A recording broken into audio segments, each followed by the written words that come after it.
Welcome to Technovation. I'm your host, Peter High. My guest today is Dr. Francis Fukuyama. Dr. Fukuyama is a senior fellow at Stanford University's Freeman Spogli Institute for International Studies, a Mosbacher Director of FSI's Center on Democracy, Development, and the Rule of Law, and Director of Stanford's Masters in International Policy. He also serves as a professor by courtesy in political science at Stanford University and is the chairman of the editorial board of The American Purpose. His seminal article on the end of history first appeared in the National Interest in the late 80s and became a seminal work in book form as well.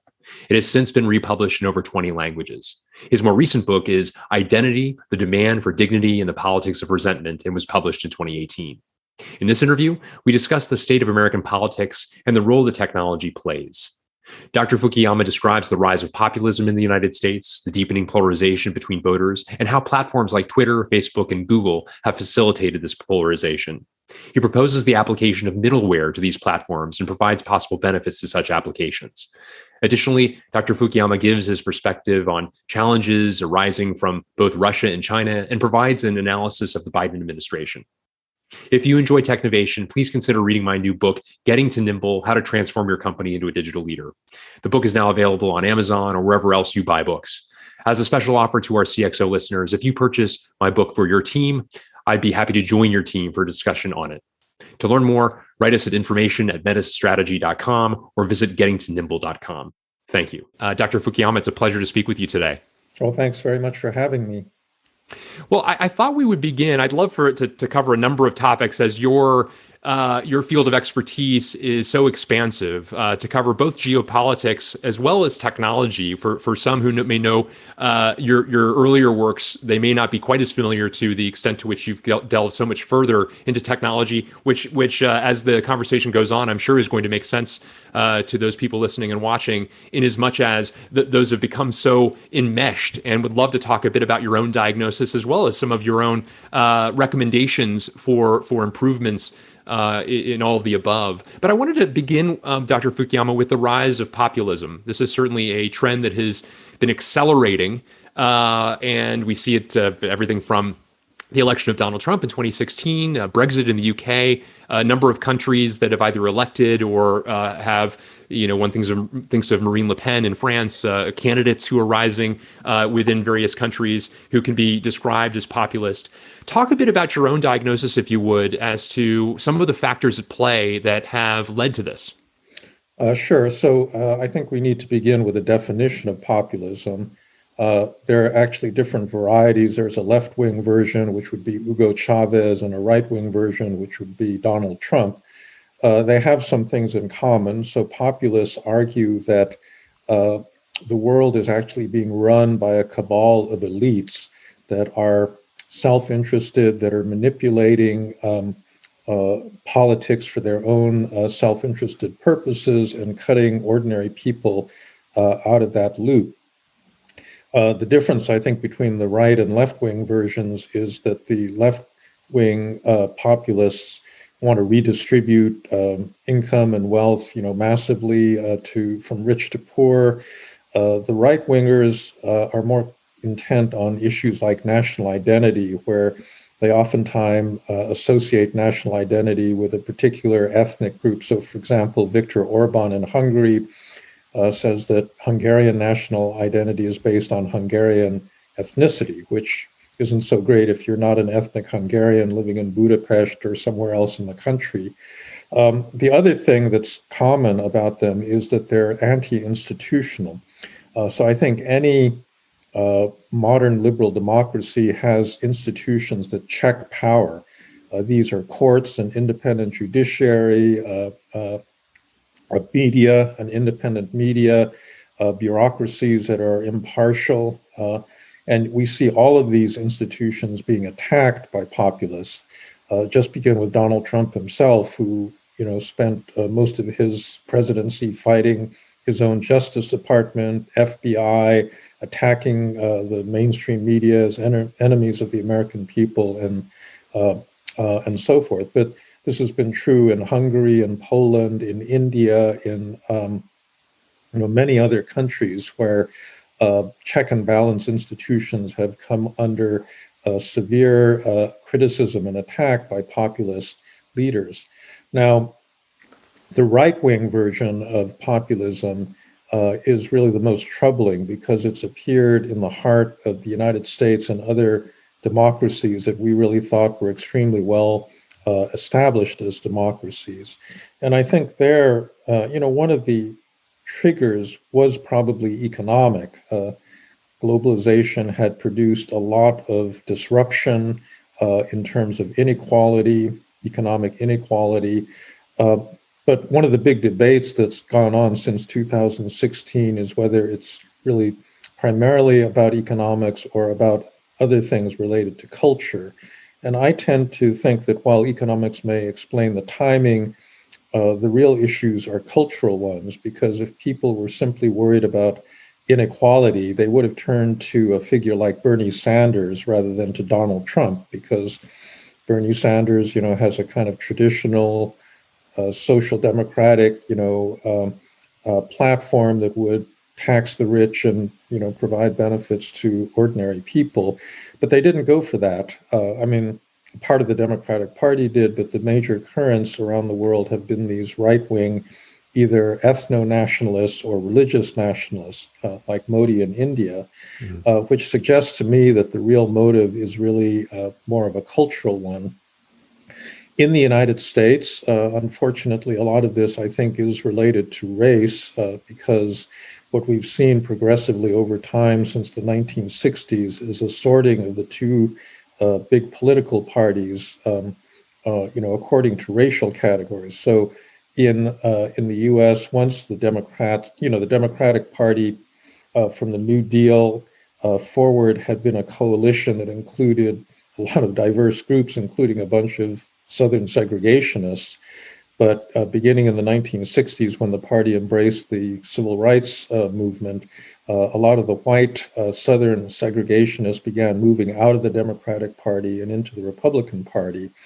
And by the second decade of the 20th century, that transformation, that Southern realignment had been almost complete. And so the two parties are now less about economic ideology and more about identity. And I think that, the left redefined identity. They're really the ones in a way that pioneered this shift, because instead of seeing inequality as something that applied to a broad class of people like the working class or the proletariat, they began to see identity as something that was a characteristic of narrower groups like African Americans or Hispanics or women or gays and lesbians and so forth. And I think that identity framing has, triggered fears on the part of the older groups. And so the shifting demographic balance in the country has scared a lot of, especially white working class people, that they're going to be displaced as the ones who define American national identity. And that's why a subject like immigration has become central to the agendas of most right-wing populists, both in the United States and in other countries, in France and Germany, and so forth. And then there's finally just what I would regard as a pure cultural dimension, that the single thing that correlates the most strongly with who votes for a populist party is actually population density. That people who live in big, diverse urban clusters like New York or Chicago or San Francisco tend to vote for liberal candidates, whereas the populist vote comes from second and third tier cities or people that live in the countryside and small towns and the like. And that reflects, I think, a cultural difference, that's reflected partly in levels of education and the like, and in the conservative values that tend to, dominate in non-urban areas. And there, quite frankly, is a kind of cultural snobbery that people that live in big, urban areas have towards people that are not like themselves. And I think that resentment is something that's felt by, a lot of people on the other side. And I think was one of the explanations, again, for this coalition that's ended up supporting populism. So I think those are the general outlines of my account of why, this has happened in the second decade of the 21st century. Mm-hmm. And do you see much reason for optimism in terms of overcoming this to any degree? I mean, you're somebody who has served in Republican administrations. You were in the State Department in the first George Bush administration, for example. You were connected with conservative ideas, neoconservatism, for instance, though you distanced yourself in its interpretation and connection with the Iraq War, for example. You're somebody who's spoken about, your support of, or at least happiness with the election of Obama, as well as the results of the most recent election and Biden's election as well. So somebody who has had a foot in multiple parties' ideologies yourself, I'm wondering to what extent your own example is more emblematic of what might be emerging among a variety of people towards independence. The data certainly seems to suggest that a great number of people self-identify that way. But of course, I think Ross Perot hit the high water mark at 19% in an election as an independent candidate, at least at the federal level. Any thoughts here about kind of how this fever is broken? Yeah, I'm not so optimistic about that, because I actually think that in many ways the polarization has deepened, and it's deepened just in the 3 months or so since. Actually, it's now 5 months, but 5 months since the election, and 3 months since January 6th. I left the Republican Party when it started moving to the right, first with the rise of the Tea Party and then with the rise of Donald Trump, because, I'm basically an internationalist and was heading in this very, I thought, ugly and unpleasant ethno-nationalist direction.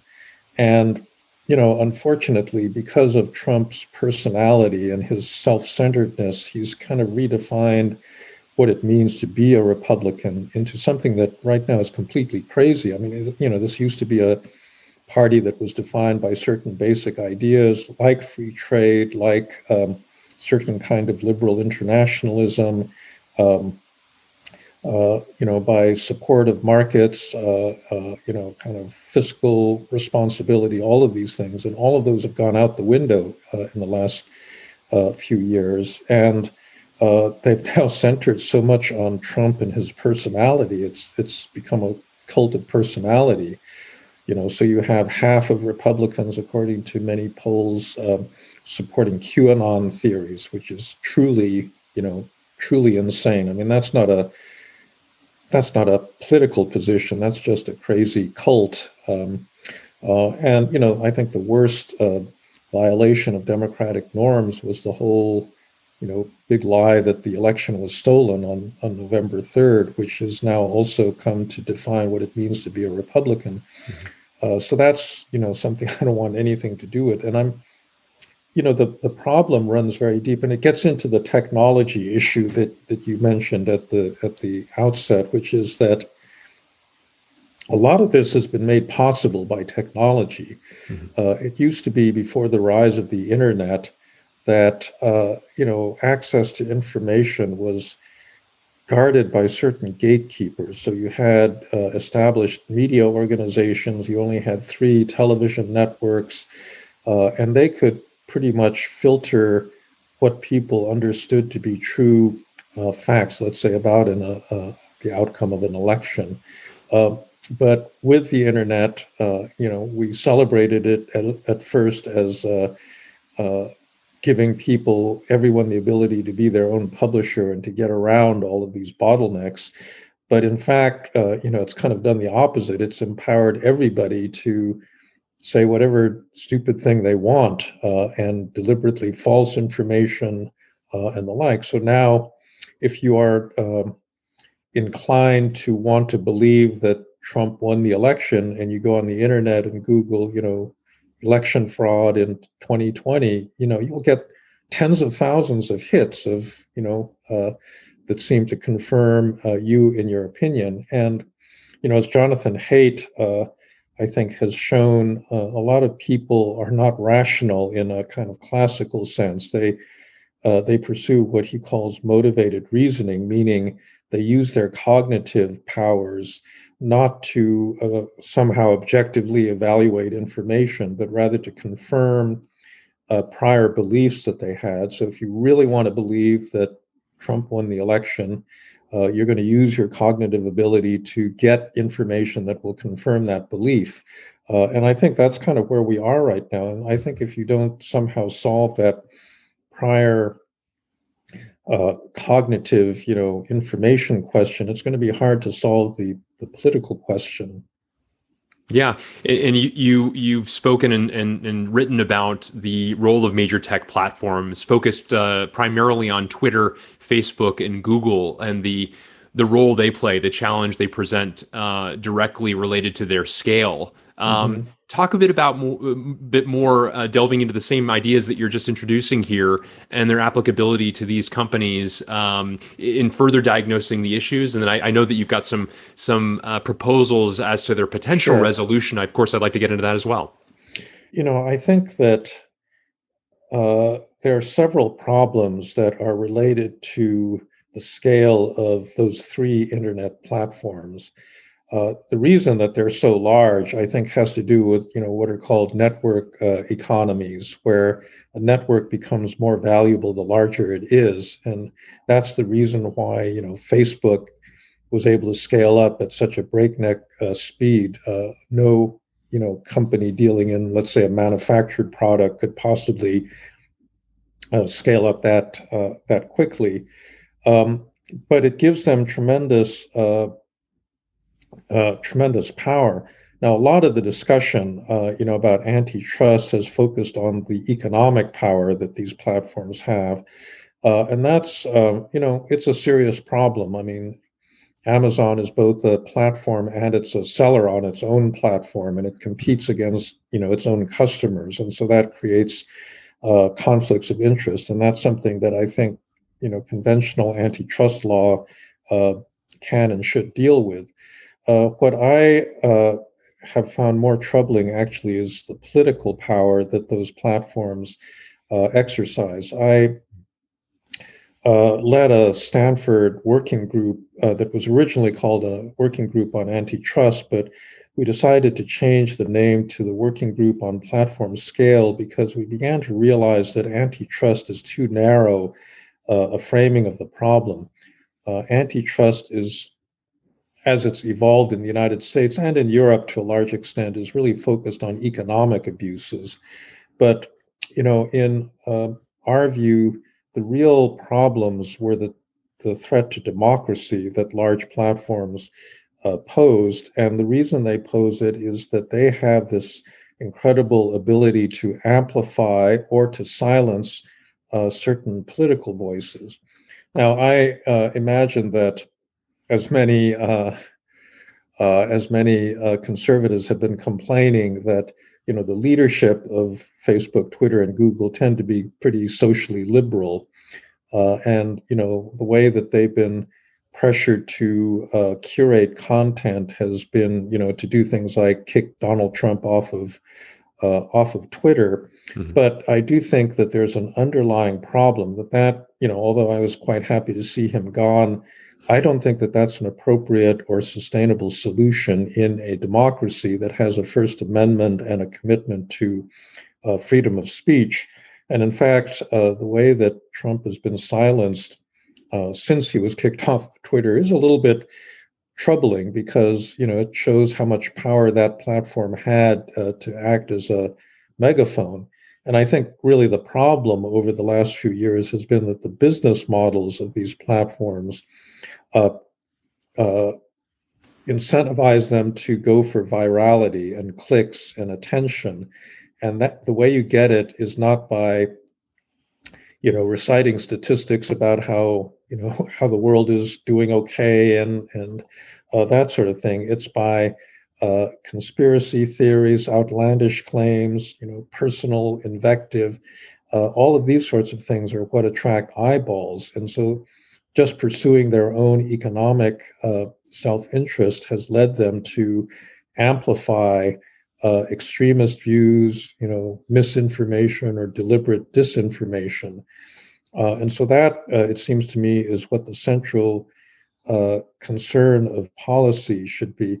In this respect, I break from a lot of my colleagues who would actually like the platforms to, for example, get rid of hate speech and conspiracy theories, and act as if, they're, essentially censors that are preventing Americans from seeing this kind of information, because I just don't think that that's an appropriate role for a private company to be undertaking when they are at a scale that really will affect what it is that Americans can see and hear. But I do think that they should be their power to amplify or to silence should somehow be reduced, and that's kind of the central challenge as a democracy that we face in dealing with them. Mm-hmm. And you referred to the working group for platform scale at Stanford, and you've developed a recommendation as to at least how you believe this might take place. You introduced what you refer to as middleware, a terminology that technologists will certainly be very familiar with, though you have a different application of the term. Talk a bit about the proposal that you've developed, please. Well, so at the moment, what you see on your Facebook or Twitter or Google search feed is determined by an algorithm that is completely non-transparent. I mean, you can kind of deduce, you click on, websites for certain kind of vacation, and all of a sudden you see ads that reflect that. So you suspect that the algorithm is, tracking what you're doing. And in fact, there is a very complex technology that's really at the core of the platform's business models that determines that. But it's an algorithm that you do not have any control over, and you don't have really any knowledge of directly. And so our idea for middleware was that rather than leaving this power in the hands of these big platforms, it should be outsourced. And so you should get to control the knobs and dials that determine what shows up in your search results or your Twitter feed or whatnot. And that the way to do this was not by giving that control to the government, which I think is not the right player, but rather to outsource it to what we labeled a middleware company. So it's middleware in the sense that it would stand between the user and the platform and could filter what the user saw according to criteria that the user himself or herself set. And there are different versions of this. I mean, in a more extreme version, it could take over the entire user experience. So rather than seeing a website that Facebook defined, it would be the middleware platform. I suspect that that's reaching a little bit too far, because this is something the platforms would fiercely resist. It could be a lighter touch thing that is a little bit like what Twitter has already sought to do internally, which is simply to label certain tweets as unverified or controversial or so forth. There's actually a startup called NewsGuard that already provides a service that's a little bit like this. What they do is they rate not individual tweets, but they rate the credibility of different information sources on a scale of, I don't know, 1 to 10. And, they indicate sources they think are highly credible and those that are less so. And, there's a lot of research out there, including by my Stanford colleague, Sam Weinberg, that indicates that even Stanford students that one would think are relatively sophisticated in being able to judge credibility actually don't do a very good job at it. And so if you created this middleware layer of competitive companies that offer this kind of service, you might, for example, have a coalition of universities that would create an NGO that would look at academic sources of information for faculty and students and would point them in the direction of sources that they thought were credible. So this is the basic idea: is to give users control again over the information that they see in their feeds. Mhm.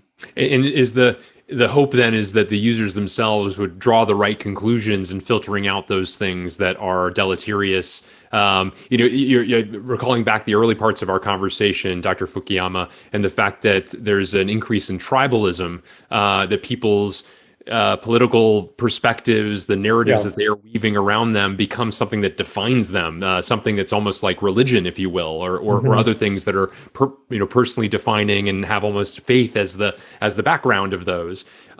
Overcoming that. With a middleware that people are fine tuning themselves, I guess the hope is that they're going to draw the right conclusions in the filtering that Well, they no. undertake. So, yeah, I mean, the biggest criticism this proposal has generated is that middleware would simply reinforce the existing filter bubbles into which people have sorted themselves. And so, although universities may mandate, uh, websites with a certain level of academic credibility, you're going to get conservative groups or alt-right groups that will create their own filters that will filter out anything from the mainstream media and actually push people in the wrong direction. And that's right. I don't think that middleware solves the problem of hate speech um, or conspiracy theories, but I don't think that that's the appropriate object of public policy, right? Mhm. That we do believe in freedom of speech, and if somebody wants to believe a conspiracy theory, neither we nor a platform nor the government should be in the job of trying to stamp that out. Mhm. But what we do want to do is prevent the conspiracy theory from leaching into a broader public, and I think that's really what the platforms have done. So for example, you have mothers that go on a yoga website, to do their daily yoga exercises, and it turns out a lot of those have gotten infected by QAnon type theories. And the ability to reach these broader audiences, I think, is due to the fact that the platforms try to figure out what people would be susceptible to, since they just care about the clicks and not about the quality of the clicks. That they encourage that sort of thing, and so what we want to do is try to not eliminate all this bad information, but actually just to make sure that it stays in niches where it doesn't have this broader effect on democratic publics. Mhm. You mentioned that one of the greatest worries you have is the political clout that these major platforms have, the technology platforms have. Obviously, the governments abroad and governments here in the United States have begun to take various actions to attempt to counter some of the power. Do you have much optimism that there's going to be government intervention in a productive way of some sort? Not in the United States. In Europe, they've taken a regulatory route. There's this new digital services directive from the European Commission, and individual European countries have tried to even criminalize fake news. There's a German NetzDG law that tries to do something like that. I just don't think that that's plausible or workable in the United States, because to have a regulatory solution requires a degree of social consensus that may exist in Germany or in Scandinavia or the Netherlands, but it just doesn't exist in this country. Another route that countries have taken, other democracies have taken, is through public broadcasting. So ZDF or the BBC or the public broadcasters in Scandinavia actually feed people what those quasi-independent organizations believe is in the public interest, is credible news. But our public broadcasters really, I think, long ago were captured by the left. They don't have any uh, credibility, for the kinds of right-wing audiences that have moved to these more extremist kinds of news sources.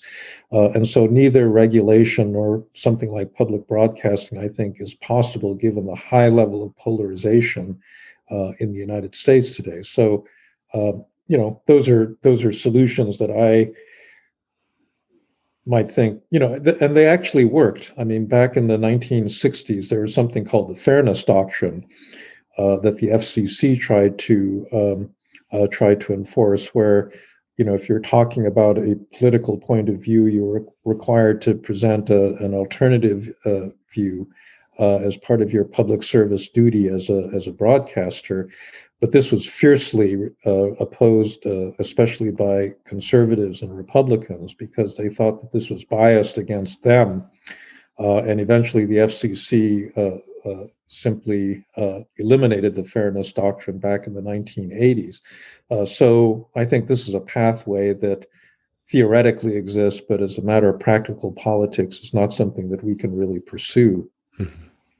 I've been really enjoying your blog on the American Purpose, frankly, Fukuyama it's called. And a lot of your writing, interestingly enough, there has been about technology, not necessarily completely in the vein that we've been talking about. In some cases, your very personal applications to it. And you talk about your move from Washington, D.C., where you were in government, where you were in academia at institutions like George Mason and the Johns Hopkins School of Advanced International Studies. In 2010, moving out to the West Coast, it almost seems as though you've become immersed in the tech landscape, the ecosystem that is just naturally there, and your own interest in technology and that maker's mindset has sort of blossomed. Talk a bit about your own personal story in relationship to technology from that perspective, if you would. Sure. So, I really like building material objects. So this really started out. I'm a furniture maker, a cabinet maker. And I've made a lot of, all the beds my children slept in as they were growing up, and a lot of the furniture around our house. Some of it got very sophisticated. I made these replicas of federal period furniture with, inlay and so forth. And in fact, I made a pair of Pembroke tables that came out of a tree that had fallen, a walnut tree that had fallen in our backyard in McLean, Virginia, which is quite a job because you have to cut it up with a big, chainsaw, and it's a really messy long-term operation.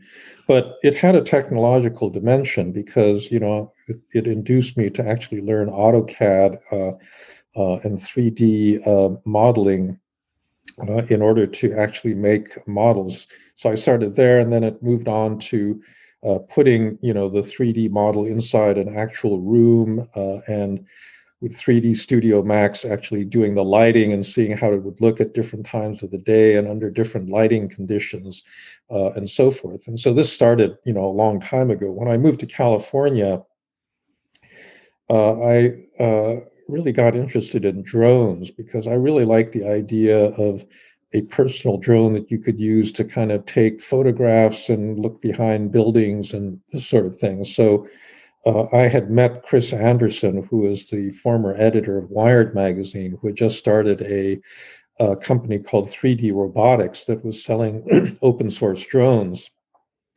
And I bought one of his drones. I couldn't quite get it to work, so I took the control board with me. It's all based on Arduinos, basically, and I took it to the San Mateo Maker Fair, which, if you've got a teenager, you may know all about, because these are places where people interested in robotics and 3D, any kind of technology like that goes. And he had a booth, 3D Robotics had a booth, and he helped me figure out what the problem with this was. And it was quite amazing because, as we were sitting there, people would come up to him and say, "Oh, I tried out this new patch on your software and it didn't work. What happened to it?" And his engineers would talk to these people, and it really became clear that there was an ecosystem there in the valley that supported open source that was really quite highly productive. And so that's really what started this this interest in making things. And then for various reasons I abandoned it for a number of years, but after the COVID shutdown, I started, cycling through all of my old high-tech hobbies, and this has been the most recent one that I've taken up again. Very interesting. I appreciate you sharing some of those personal anecdotes. I want to move to Russia and to China, perhaps talking about your perspectives on each of the challenges that each of those countries present to the U.S. and to the West, one at a time, if you would. Mm-hmm. Perhaps we begin with Russia, a country you certainly were very cognizant of in your work in government, in your work, your best-selling books, et cetera, and the ongoing evolution of the country. Now a competitor in a very different way, as you've articulated, not looking to convert other countries to their system, as was the way in which the Soviet Union operated, but looking to influence in different ways. Talk a bit about the challenge that they pose to us, please. Well, I think Russia's challenge is largely a negative one. They've been very effective in coming up with ways to undermine the confidence of Western publics in their own democratic institutions. Between Russia and China, there's no comparison. China is incomparably more powerful. It has more financial resources. It's mastered many aspects of modern technology, whereas Russia still has very much an energy-based gas and oil, fossil fuel dependent economic system. But they've managed to leverage the assets that they have in very effective ways, and not to project, as you said, their own way of life, but rather to simply undermine the credibility of existing institutions. And so the way they intervened in 2016 was, for example, to imitate both an evangelical Christian Trump supporter or a Black Lives Matter activist, but to do it in an exaggerated way that stimulated hostility on the other side and increased the level of polarization. And you have to give them credit. They figured out that you could do this with modern social media. They had the cultural sophistication. I wouldn't have any idea how to imitate the voice of a Russian nationalist, but they figured out how to look and feel. I used to follow this Twitter handle called 10 GOP, which I thought was actually the website of the Tennessee Republican Party. Turned out it was some guy in St. Petersburg, that was sponsored by the IRA, this group that did a lot of this internet intervention. And when it was finally shut down by Twitter, I was very surprised because I actually thought it was a domestic, political actor.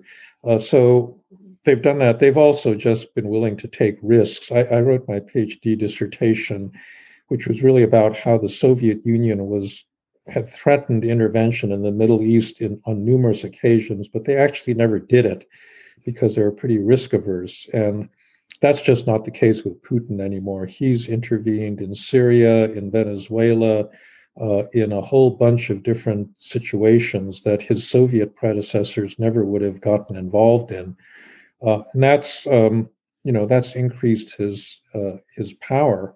It's also increased the risk that he's undertaken, and we'll have to see how that plays out. But I think that's kind of why he's been able to leverage a kind of intrinsically weak power base into a considerable amount of geopolitical influence.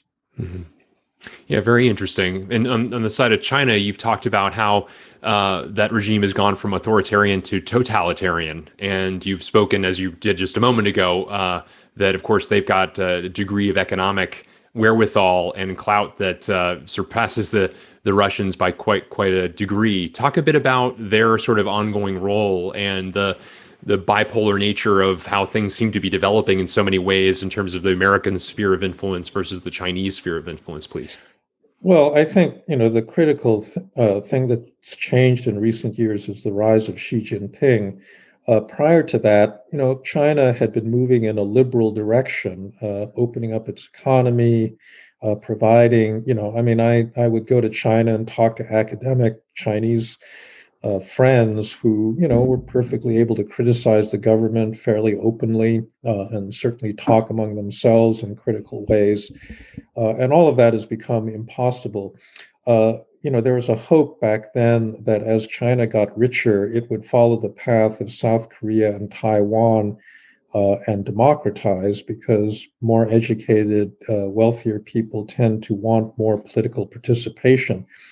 That view is now regarded with scorn by many people as obviously wrong. I'm not sure that it was obviously wrong at the time.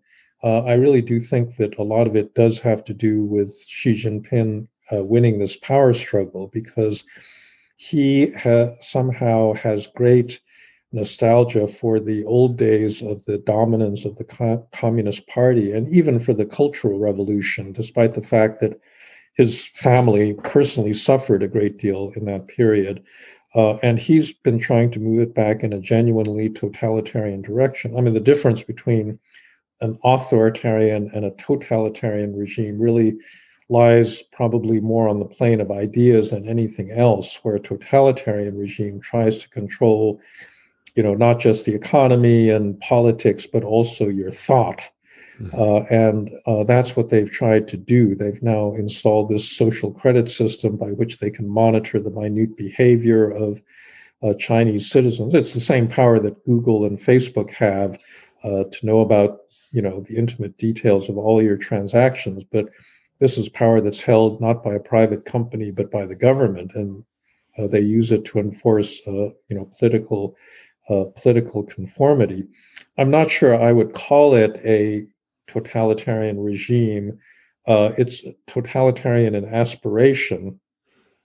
It still hasn't arrived at this, full ability to really instill belief and, enthusiasm. But that's certainly the direction that they've been moving in. But I think the more troubling aspect of Xi's new policies is that they're much more aggressive internationally. It had been the case that the Chinese leadership essentially said that they wanted to build China internally and that they didn't want to impose their model on anybody else. But since 2013, that's been steadily changing, and they've taken many initiatives, the Belt and Road Initiative and militarization and claims over the South China Sea, open confrontations with India, Japan, others of their neighbors. Ultimately, this stated purpose of retaking Taiwan, by force if necessary. And so geopolitically, they are in a position to act on a lot of these things. And I'm afraid that they, will get yet more aggressive as time goes on. And suffice it to say, I imagine in your estimation that they will continue to be like the number one sort of formidable presence, counterbalancing or counteracting the things that that the U.S. and the West undertakes. Yeah, I think that I said this actually on Stephen Colbert many years ago. Where he was asking whether Islamic terrorism was going to be the biggest threat, and I said no, it's going to be China. And I believed that back then, and I believe it now, that, big threats come from big countries with lots of power, economic, military, and so forth. The only dimension of power that the Chinese really don't have is cultural power, because, millions of people around the world don't admire Chinese culture particularly. They envy its economic success. But they don't say, well, we really want to, I don't know. I mean, it's even hard to associate cultural artifacts with China because they haven't really produced any. The Japanese have anime, the Koreans have K-pop. What does China have that's really comparable to that? So there isn't that kind of attraction on that dimension. But in every other dimension, I think they are very powerful, and they're growing more powerful. And so that's really going to be a big challenge to liberal values and institutions globally. Yeah. The early stages of any American administration are very important, especially if if somebody has won by a reasonable margin, they've got capital to spend, so to say, and a limited time to do so. And as so often happens, we will see if history repeats itself. The midterms might reverse advantages that the that the incumbent has, and so these first months and first couple years are so important. We're still very early, of course, in the Biden administration, but I'd be curious with your analysis of the move so far. Um, well, in foreign policy, I have no complaints at all. I think that they've done everything that they should be.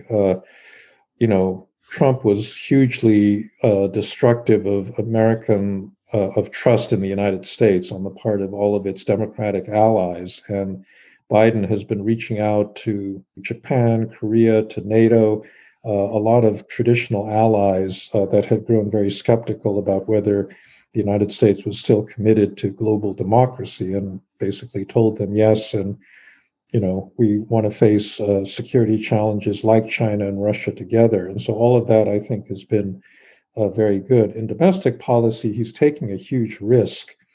And it's one that could pay off, but it is a really big risk. Normally, in political science, you want to have a strong both popular and legislative mandate to enact, big dramatic pieces of legislation because that will prove more durable. And Biden has the slimmest possible majority in both the House and the Senate. He doesn't have that strong mandate. The Republicans actually did much better than anyone was expecting in the November election. But he's acting like he's FDR with the huge Democratic majorities that came about in the 1932 election. Now, it could just work because we are poised to come out of the pandemic. I think there is going to be a big economic boom when you have the Biden stimulus coming on top of all of the savings and suppressed spending that has accumulated over the period of the pandemic shutdown. And so it could be that this becomes one of those self-reinforcing things where the country ends up doing, so well that people will start coming around and thinking that this is a great presidency. But it's a big risk because if it doesn't pan out that way, then he's going to saddle the country with a big debt, with possible inflation, and it might set the ground for a Republican comeback in 2022. And I think that's going to be really disastrous because internationally, what people want is to be able to depend on the United States. And if you get this constant flip-flopping between parties every 2 years or every 4 years, I think that doesn't build credibility. And it basically weakens the United States as a pillar of democracy around the world. Yeah. Well, Dr. Francis Fukuyama, thank you so much for joining us today. What a great conversation, representative of the broad array of things in which you are expert and have opinions on. I appreciate you sharing some of those opinions with me. Sure. Well, thanks for talking with me. It's been a great pleasure.